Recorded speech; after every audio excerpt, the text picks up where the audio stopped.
Across the world, slums are labelled as unclean, disorderly places and seen as a problem for planning in the modern city. Recently, slum dwellers have increasingly come under threat of eviction to make way for smart cities of the future. A closer examination of the slum, however, reveals that it is intrinsic to the culture and heritage of the future city. How can we rethink the smart city of the future through a more detailed look of the slum? This is the story of Shimla, a picturesque tourist town in the Himalayas.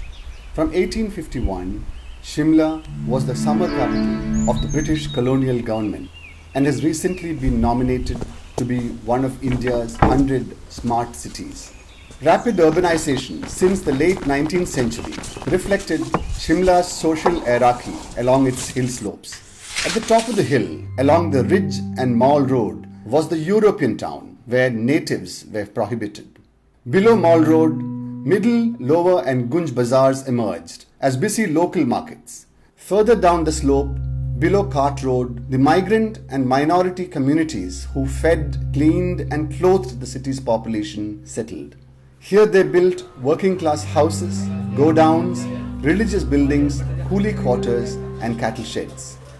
The colonial municipality described this place as congested, unsanitary and with an uncertain future, proposing its demolition much like the Victorian slum clearance schemes in England. This area is now renamed as Krishnanagar and designated as the largest slum in Shimla district. It is also part of a 48-acre smart city redevelopment project, proposing removal and rehabilitation of slum dwellers. However, hundreds of files of colonial era planning documents held in Shimla Municipal Records Room suggest that Krishnanagar's label as a slum is deeply problematic.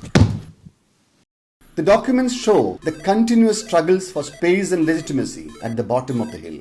Each house in Krishnanagar has been through several cycles of incremental building, planning approvals and regularizations since the 19th century.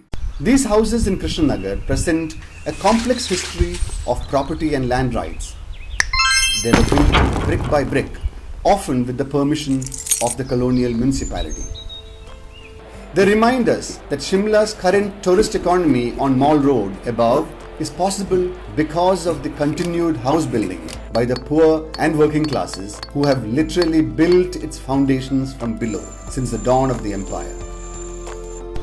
The precarity faced by Krishnanagar residents is not new, but given its history, it is clear that Krishnanagar is Shimla's biggest asset, and therefore any imagination of a future smart city in Shimla should be centered around the rights and aspirations of those living in Krishnanagar for generations.